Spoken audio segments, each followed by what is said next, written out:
Hello everyone. I'm here doing some lives for you.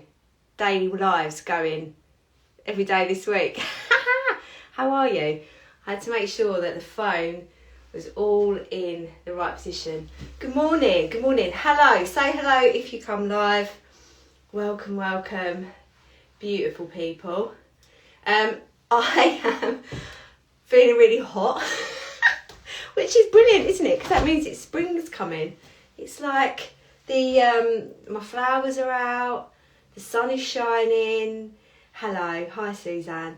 I am live this week, every single day, Monday to Friday, to talk to you about becoming a warrior boss and to start your journey to transform from a worrier to a warrior. So I am really happy to be here 10:30 every day. That's my corporate bit. Professional bit out of the way. I feel a bit like nervous this morning. I used to do lives every single day, and then because of going live in my membership, the Vivid Club, and doing stories, working with my clients, I don't actually have as much time to go live as I used to. So, which is, great because the business is growing. That's what we're all here for. But it's such a wonderful way to get things across. It's like a live podcast in a way. If you haven't listened to it, I've got a podcast called No Rest for the Vivid, and this is how I record my podcasts. I just have a bit of a schedule and I just go for it. So some of you may be catching up, or most of you will be catching up later after this has been recorded.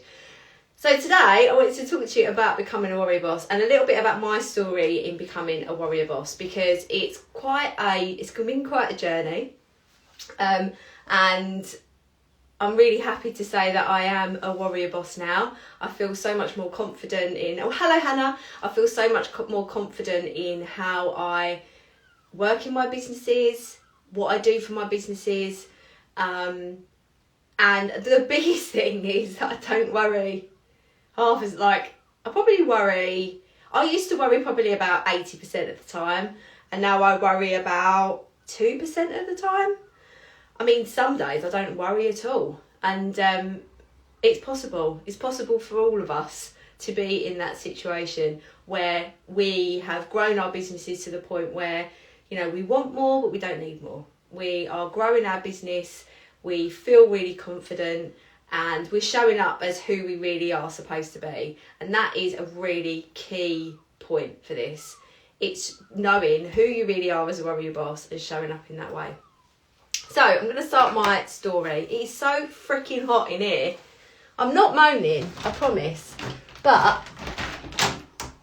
I've got to open the door, so you're going to hear the seagulls and the birds, which is quite nice. I just went outside and I was like, oh my God, I'm standing in sunshine and it feels warm and I don't have to have a jumper on. Oh, the joys, the absolute joys. So my journey started when I was little, and it does start then, and I'm sure some of your journeys start at the same kind of point. I had some traumatic experience as a child and was a young carer. The long and short of it, my father passed away, there was 4 of us, I became a young carer looking after my mum and my brothers and sisters. And the process sort of made my self-worth was like, as long as I'm in service and I'm worth something, which is obviously not the healthiest point to be with your self-worth. And I went into jobs that were for caring for people. Before that, I was very creative. Before my dad passed away, I was always making things, drawing, writing. I was always writing. And that sort of went to the wayside as my responsibilities had to change. And I was very young. And, probably now that wouldn't be the case. But it was that. And I'm proud to be the person I am for everything that I've gone through. The only reason I'm sort of rushing past all of that is I could talk about all of those things for a long time.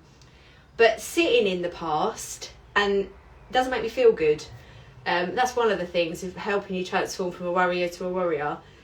Feeling like sitting in the past and revisiting all those feelings all the time doesn't serve you unless you are going through therapy and counselling, which I have been through. But right now, talking to you, it's just to know that I've had really tough times and they sort of leaked into my adult, it sort of kept going. And at certain points in my adult life until my early 30s, I was just like, everything always goes wrong for me. Everything always goes wrong. I've always got some challenge that I need to go through.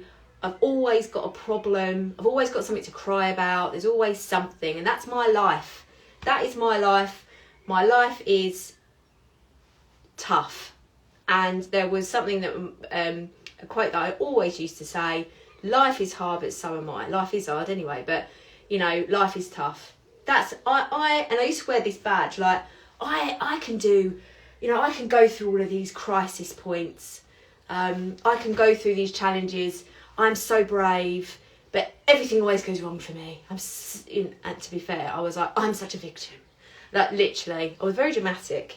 I'm quite, like, dramatic now, but in a positive way, I suppose. I have a lot of energy and enthusiasm behind what I've got to say. But what it used to be was, oh, woe is me. Woe is me all the time. I didn't look after myself. I didn't drink water. I didn't rest properly. I had insomnia. I didn't eat well. I didn't move. Basically didn't do anything really to look after myself. I just moaned a lot. I was the life and soul as well. I used to drink quite a lot at parties, and I was always the first one, like, come on. I used to say, don't worry about it, let's be out all night. And used to be, you know, really sort of the person that would be the last one to bed, the first one to organise a party, that kind of thing. And because of that, I did drink a lot of alcohol. So I was in this vicious cycle of just feeling shit, not looking after myself, feeling shit. Now, this was at a point when I used to work with homeless families and people with learning disabilities. I changed career and became a teacher because my job was I was going to be made redundant. So I went into teaching. Now, for any of you that have been in the teaching profession, it is made for heroes. Like, you have to be a hero. Like in the best description of a teacher, the workload is astronomical. And I think it's only GPs and doctors really, and nurses, you know, like that kind of role where you are pushed to the brink of what you can physically and mentally be capable of, and expected to do that all the time with very little monetary reward. It was too much for me, definitely. But I didn't really realise that because of my self-worth being planted in the fact that I had to serve people. I was a teacher. I did my best. You know, I quickly got promoted because I was a hard worker, but that's all I did. I was a massive workaholic. I've got to close the door now because it's too cold. I was a massive workaholic. I would be at school for 6:30 in the morning. At school at 6:30 in the morning. And I would probably leave about 6:30, go home and work more. But I loved it because I suppose I was always needed in the school. There was always lessons. There was always children that needed support. I worked in quite a disadvantaged school. Like the area was quite disadvantaged. So there was a lot of vulnerable children there. I saw in them what I had been through, where I had that similar childhood to what I had had. So I was like, yeah, come on, let's do this. We can save them all and all of that. So I gave everything, but didn't give myself anything in that process. I went and had a baby, had Jackson, and then suddenly this creative juice sort of started flowing. Now, this creative juice had had a little bit of a flood. I don't know why I'm choosing this metaphor, but back in 2010, I started a business called Violet and May, and that lasted for about 3 years. And I actually went self-employed with that business. Did not know anything to what I know now. My mental health at the time was quite poor, and this was in between becoming a teacher. God, I've had a complicated life. I'm only 38. But I did that, and the Violet and May showed me that I wanted to be self-employed, but it was just very, very hard. It wasn't like, this was before Instagram existed. So I did all of that, and then I had Jackson on maternity leave, and suddenly, and I remember Jackson was about 9 weeks old. So this is like the December 2018. And I was finding the photos actually, and I was like, oh, I've got some wire left over from my wedding. I wonder if I can make some stuff with it. Do people do that? started finding some inspiration, Pinterest as it was. Oh, people do it. I'm going to have a go. And then Vivid Wire was born. And it was about 2-3 months it was about 2 months that I was sort of playing about with it. And I was like, no, I'm going to do it. I'm going to create a logo. It's going to have a name. I'm going on Instagram. Boom. That was 18th of February 2019. And I was addicted to it. Every single chance that Jackson was asleep. So he was about 3 months old now. Every single chance. No, he wasn't. It was 5 months old when it was official. I just made and became addicted, posted, made. And it was like going into Instagram was like a world of Narnia. You know, and I don't know about anybody else, but having like this magic account and I was somebody else. Like nobody knew that I was, knew me as a teacher. They knew me as Claire from Vivid Wire. That was wonderful. And I loved it so much. Went back to work and kept the business secret from all of my employees. So I was an assistant head teacher at this point, working 5 days a week. I was studying for my final year in my master's degree. And I had a baby. And when I first went back full time, I was still feeding him. Like breastfeeding him in the morning and night. Absolute nutter. Like what I was doing to myself. And this is the thing. I was doing it to myself because I felt that I wasn't enough unless I was constantly doing. I never ever rested. I never did any, like the only thing that I was doing was creative, I'd made a business out of. I wonder if any of this resonates with anybody. Then COVID hit and, you know, lockdown, and I made these little mini rainbows, which if you're familiar with Vivid Wire, you probably know about my rainbows. The first wire rainbows, loads of people make them now, but, you know, can't copyright a rainbow. Well, I suppose you can, but anyway, that's another story for another day.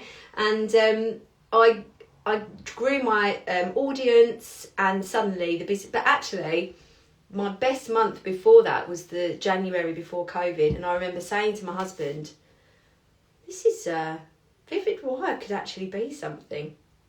And it was just like this promise of what could happen. What could happen if I actually went all in with Vivid Wire?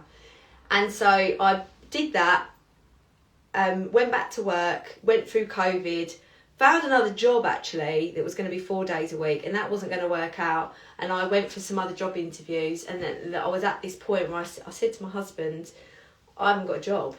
I've got nowhere to work. I don't know what happened there. I haven't got nowhere to work. I haven't got a job. And he just turned to me and went, yeah, you have. You've got Vivid Wire. And I was like, I do, don't I? He was like, look, leave this teaching. And I mean, I had been thinking about it a lot. Like, it wasn't the first time I'd thought about it. And I just thought, okay, I'm going to do it. And I did. And then the shit hit the fan. Like, in the best possible way, I suppose. And I'm so grateful that the shit did hit the fan, because otherwise I wouldn't be able to help people in the way I do now. But I finished school at the end of July, had the summer holidays with no childcare, because my childcare, and it still is, I only have childcare in the term time. And so I sort of juggled with Jackson and working full time. And then early September came. He went back to our wonderful childminder, Louise. And then I had to work for myself. And I remember walking in the door and I was like, the house is so quiet. What do I do now? Where do I begin? What am I supposed to do all the time? Who's going to watch me? Who's going to tell me what I need to do? I don't know what I need to do. I'm just making wire art and taking photos of it. I've got to make some money now.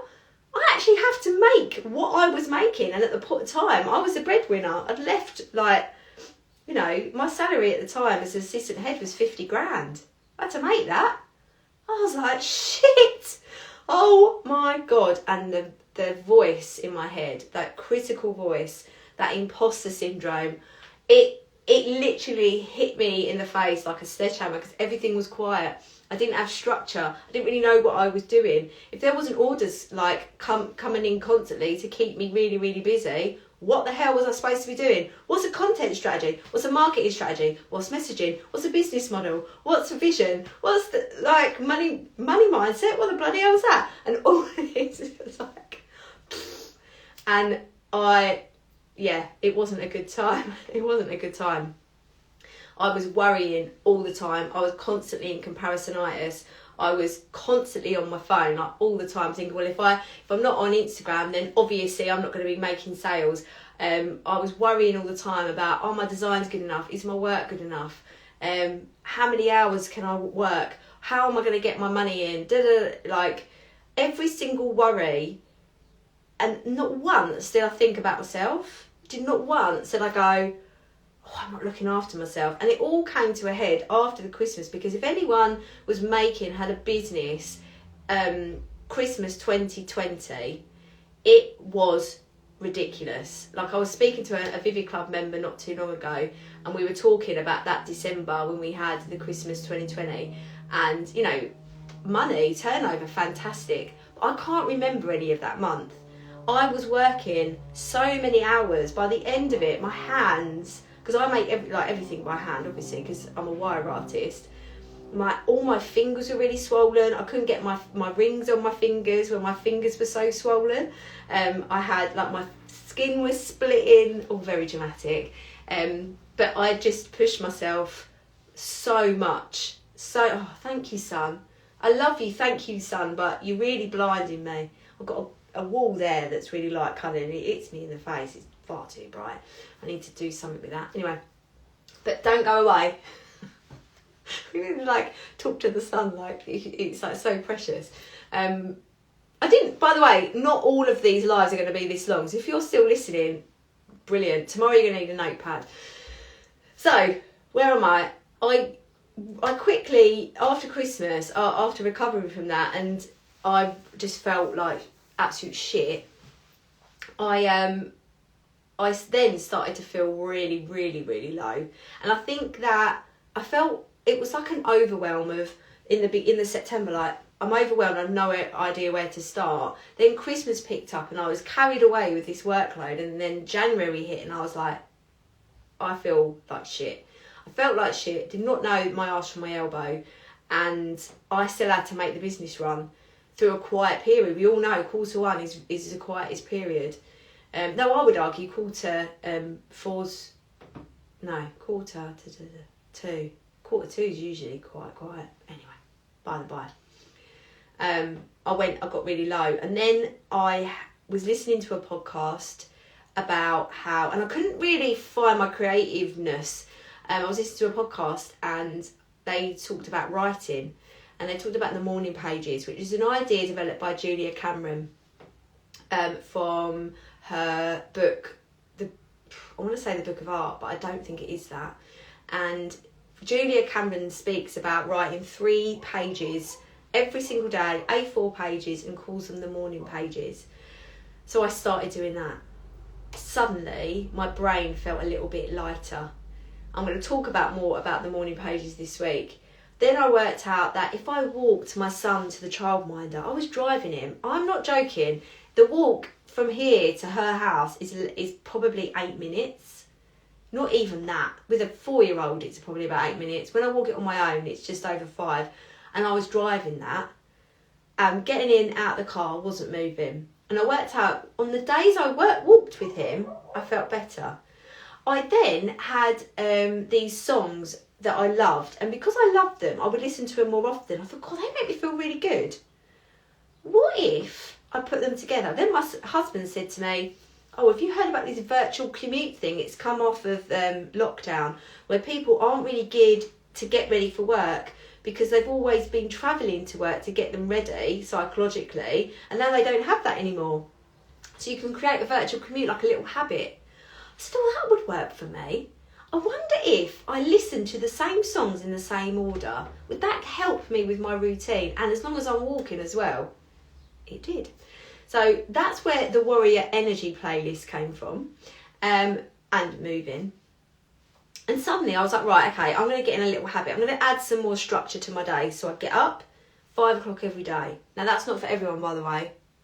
But I was used to getting up early from old times. So I was like, I'm just going to start doing that again.